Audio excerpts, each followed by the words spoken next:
ప్రజాస్వామ్యం పరిరక్షణోద్యమం ఎన్టీఆర్ జీవిత చరిత్ర ముందుగా పుస్తకాన్ని టీడీ జనాంగం చెప్పినట్టు సెప్టెంబర్ 16న 2025న విజయవాడలో మన ఆంధ్రప్రదేశ్ ముఖ్యమంత్రి వర్యులు నారా చంద్రబాబు నాయుడు గారు, మాజీ ఉపరాష్ట్రపతి గారు వెంకయ్యనాయుడు గారు, త్రిపుర గవర్నర్ ఇంద్రసేనారెడ్డి గారు, మన స్పీకర్ అయిన పాత్రుడు గారు చేతుల మీదుగా ఆవిష్కరించబడినది. అదే పుస్తకాన్ని నేడు ఈ సమయంలో ఆడియో రూపంలో తీసుకుని రావడం చేపడుతున్నది. ప్రొఫెసర్ గారి చేతుల మీదుగా ఆవిష్కరించబడుతున్నది కొద్ది క్షణాల్లో. ఇది పుస్తకానికి ఎంత ప్రాధాన్యత ఉన్నదో ఆడియో రూపం కూడా అంతటికంటే రెట్టింపు ప్రాధాన్యత ఉన్నదని సర్వే చేసాం. దాని అందరూ దీనికి ఆమోదించడం జరిగింది. 90% ఇది ఆడియో రూపంలో తెస్తే బాగుంటుందని అందరు చెప్పడంతో ఈ ప్రయత్నం చేస్తున్నాం. ఈ ఆడియో రూపంలో తీసుకుని వస్తాం మీ ముందుకి. అలాగే మనం ఈ రోజులు చూస్తున్నాం, టెక్నాలజీ మారుతున్న కొద్దీ ఉద్యోగాలు చేసిన విధానాలు కూడా మారుతున్నాయి. ఉద్యోగాలు మనం ఇళ్ళ నుంచి చేస్తున్నాం, వర్క్ ఫ్రమ్ హోమ్ అని. అలాగే జూమ్ కాల్స్ కానివ్వండి,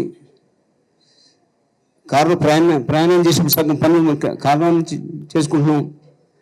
అలాగే సగం వంక పెట్టుకొని వర్క్ ఫ్రమ్ హోమ్ అని చెప్పేసి వంటలు చేసేటప్పుడు కూడా మనం పనులు చేసుకుంటున్నాం. అంటే చెవులు ఇయర్పాడ్స్ పెట్టుకొని హెడ్ ఫోన్ పెట్టుకొని మనం ఇళ్ళల్లో పని చేసుకుంటున్నామండి. ఇవన్నీ మనసులో పెట్టుకుని ఈ పుస్తకాన్ని ఆడియో రూపంలో తీసుకొస్తే బాగుంటుందని అందరూ దీనికి సపోర్ట్ చేయడంతో ఈ పుస్తకాన్ని ఆడియో రూపంలో తీసుకొస్తున్నామండి. అలాగే ఈ ప్రజాస్వామ్య పరిరక్షణ ఉద్యమం ఎన్టీఆర్ జీవిత చరిత్ర విషయాలు 1984లో తెలుగుదేశం ప్రభుత్వం వచ్చిన 19 నెలల్లోనే ఆగస్టు 16 నుండి సెప్టెంబర్ 16 వరకు మన అన్నగారు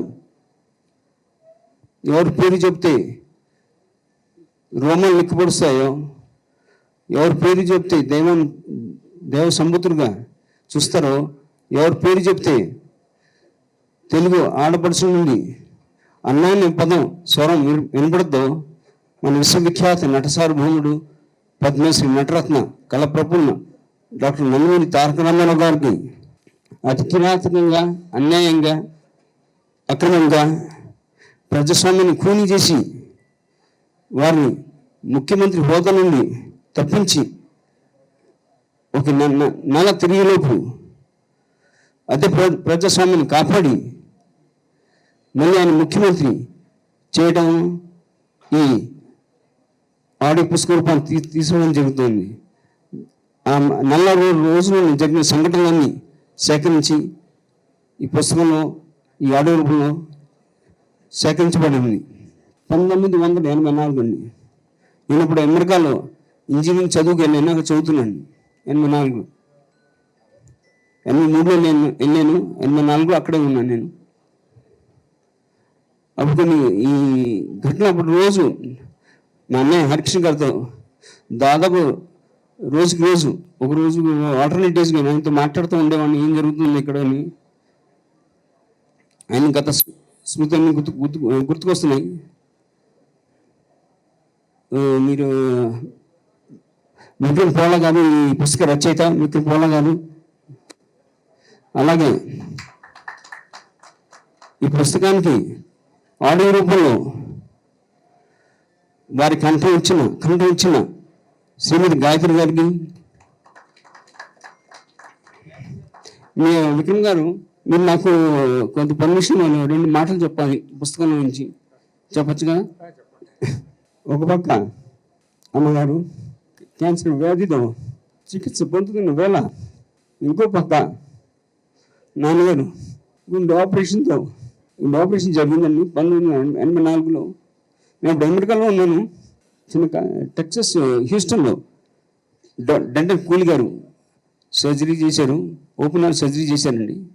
అప్పుడు డాక్టర్ గారు 3 నెలల పాటు మీరు రెస్ట్ తీసుకోవాలి, చాలా మేజర్ సర్జరీ అయింది, ఎటువంటి స్ట్రెస్ మీరు తీసుకోకూడదని చెప్పడం జరిగింది నాన్నగారిని. ఎందుకంటే ఆయన 1 కాదు 2 కాదండి, 3 కూడా కాదు, ఏకంగా 4 బైపాస్లు జరిగిందండి. మీరు చాలా జాగ్రత్తగా ఉండాలని చెప్పాడు. మీకు తెలిసిన విషయం, ఆయన చాలా మండోడు, ఆయన జగముండి ఎన్టీఆర్ అదే ముందు ఆయన నడిపించింది.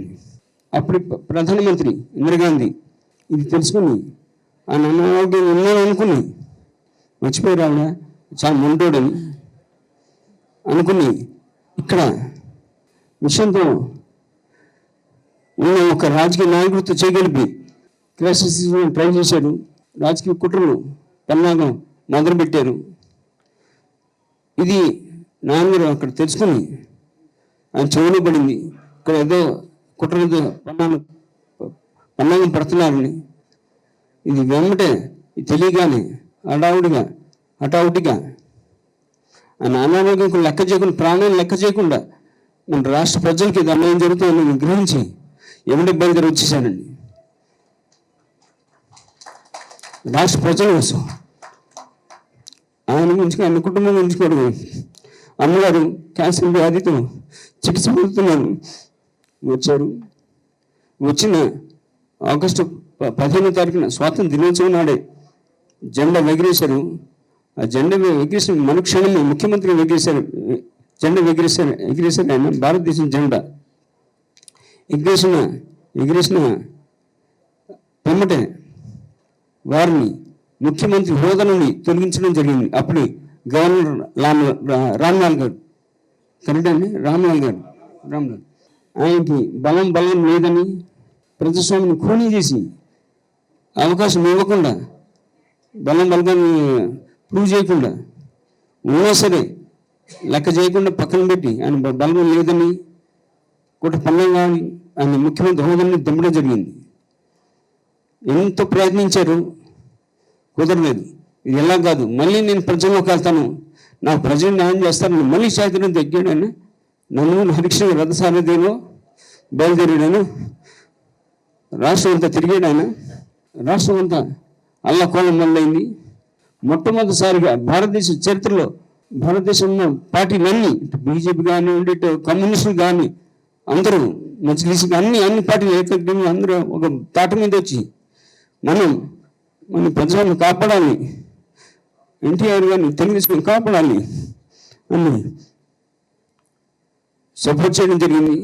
ఇది ఆడు బెదిరిపోయి, ఇందిరాగాంధీ బెదిరిపోయి ఏదో జరిగిపోతుందని గ్రహించి ఇమ్మీడియట్గా అప్పుడు రామ్లాల్ గారిని గవర్నర్గా తొలగించి అప్పుడు శంకర్దాల్ శర్మ గారిని గవర్నర్గా చేయడం జరిగింది. అప్పుడు శంకర్దాల్ శర్మ గారు వచ్చి ఈ రాజకీయ పరిణామాలు పరిశీలించి ఇక్కడ తప్పు జరిగిందని గ్రహించి మన ఎన్టీ రామారావు గారిని పిలిచి మళ్ళీ బలగాన్ని ప్రదర్శించి ప్రూవ్ చేయమని చెప్పడం జరిగింది. ఆయన 5 నిమిషాల్లోనే బలగాన్ని ప్రవేశపెట్టారు, ప్రూవ్ చేశాడు ఆయన. అది అవ్వటమే మళ్ళీ ఆయన తిరిగి సెప్టెంబర్ 16న వారు ముఖ్యమంత్రిగా ప్రమాణ స్వీకారం చేశారు. ప్రజాస్వామ్యం కాపాడారు. ఒకవైపు ముందు ఆపరేషన్ ప్రాణాలు లెక్క చేయకుండా, ఆరోగ్యం లెక్క చేయకుండా ఒక ముఖ్యమంత్రిగా తెలుగుదేశం కార్యకర్తలు కానివ్వండి, భారతదేశం అంతటా పండుగలు చేసుకుంటున్న వేళ, ప్రజాస్వామ్యాన్ని కాపాడిన సంతోషంతో ఉన్న వేళ, అక్టోబర్ 1వ తేదీన మా అమ్మగారు అమ్మ తల్లి కాలం చేశారు. 5:50 దీపం వెలిగే సమయంలో దీపం ఆరిపోయిందండి నాన్నగాని. దట్ ఈస్ అంటే చరిత్ర. సరే జై ఎన్టీఆర్. ఆయన ప్రజల్లోకి వచ్చి చైతన్య యాత్ర చేసే టైంలో బాలకృష్ణ గారికి రామకృష్ణ గారికి పెళ్లి సంబంధం కుదిరింది. అది నేను రామకృష్ణ గారు చెప్తారు అనుకున్నా, కానీ పాపం ఆయన అమ్మా నాన్న ఇద్దరు గుర్తొచ్చేపాటికి నిజంగా ఆయన మంచి సున్నిత మనస్కులు. సో పెళ్లి కుదిరితే పెళ్లి తిరుమలలో చేస్తున్నారు. అన్నగారు మనం ప్రజలకు అంకితం అయిపోయాం, మీరు పెళ్లి చేసుకోండి, నేను ఆశీర్వదిస్తానని చెప్పాడు. ఇది చరిత్రలో ఎక్కడ జరుగుద్దా? అప్పుడు చైతన్య యాత్రలో ఉండి ఒక కలెక్టర్ ఆఫీస్కి రమ్మని అక్కడికి డిసెంబర్ 8న మా అన్నయ్య బాలకృష్ణ గారిది, నాది డిసెంబర్ 9, 1982లో తిరుమల కొండపైన వివాహం జరిగింది ఇద్దరిది. అప్పుడు నాన్నగారు చివరి దశలో క్యాంపెయిన్లో ఉన్నారు. ప్రతి మాటకున్నాం. మా అన్నదమ్ములు, అక్క చెల్లు, ముఖ్యంగా మా పెద్దక్క లోకంగా చిన్నక్క అందరూ ఎవరి పనులు అమ్మగారికి సపోర్ట్ కొంటూ పెళ్ళికి రాలేదు నాన్నగారు. మరి క్యాంపెయిన్లో ఉన్నారు, ప్రజల్లో ఉన్నాడు ఆయన. పుణ్యన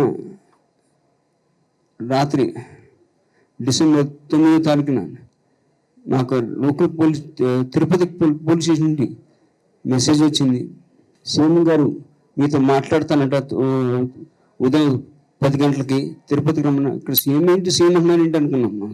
సీఎండి ఎవరా అని అంటే గబ్బుని సీఎం అన్నట్టుకి లేదండి. అప్పుడు వాళ్ళు కూడా ఎలాంటి లేదు, అప్పటికే వచ్చేసింది కదా. లేదండి రామారావు గారు, మా నాన్నగారు మెసేజ్ పంపించారు కలెక్టర్ ఆఫీస్కి రమ్మన్నా. ఎందుకంటే ఆ రోజున సెల్ ఫోన్స్ లేవు, ఎస్టీడీ లేవండి. అప్పుడు కానీ కలెక్టర్ ఆఫీస్ నుంచి కలెక్టర్ ఆఫీస్కి ఒక హాట్ లైన్ అది ఉండేదండి. హాట్ లైన్ అంటారు, ఇంటర్కమ్లాగా పనిచేసేది. ఆయన ఎక్కడ ఏ కలెక్టర్ ఆఫీస్ నుంచి చేశారో తెలియదు, కానీ ఆయన ఎక్కడ ఉన్నారో ఎవరు తెలియదు. అదొక ప్రబంధనం. పెళ్ళికి వచ్చాం, 9కి వచ్చాం. ఎందుకంటే ఆయన సమయం ఆయన 10 అంటే మేము 4కి రెడీ అయిపోతాం. సమయానికి చాలా విలువిస్తారు నాన్నగారు. ఎందుకు వచ్చాం, 9 నుంచి నేను అన్న ఇద్దరు వెయిట్ చేస్తా ఉన్నాం. మధ్యాహ్నం 2 గంటలకు ఫోన్ వచ్చిందండి. అది ప్రమాదం అన్న ఎలక్షన్స్ అప్పుడు ఏది సమయంతో పాటు వెళ్ళేది కాదు. ఆయన ఎలక్షన్స్ క్యాంపెయినింగ్. మధ్యాహ్నం 2ంటికి ఫోన్ వచ్చింది. అప్పుడు ఆయన నాతో రామకృష్ణ పెళ్ళికి రాలేకపోయాం, ప్రజలకు వెళ్ళిపోయాం కదా, ప్రజలతోనే ఉంటాం, all the best, happy married life అని చెప్తూ వారు ఆశీర్వదించారండి. జీవితాలు మర్చిపోలేను. ఇంకంటున్నా నేను చాలా గర్వంగా చెప్పుకుంటామండి.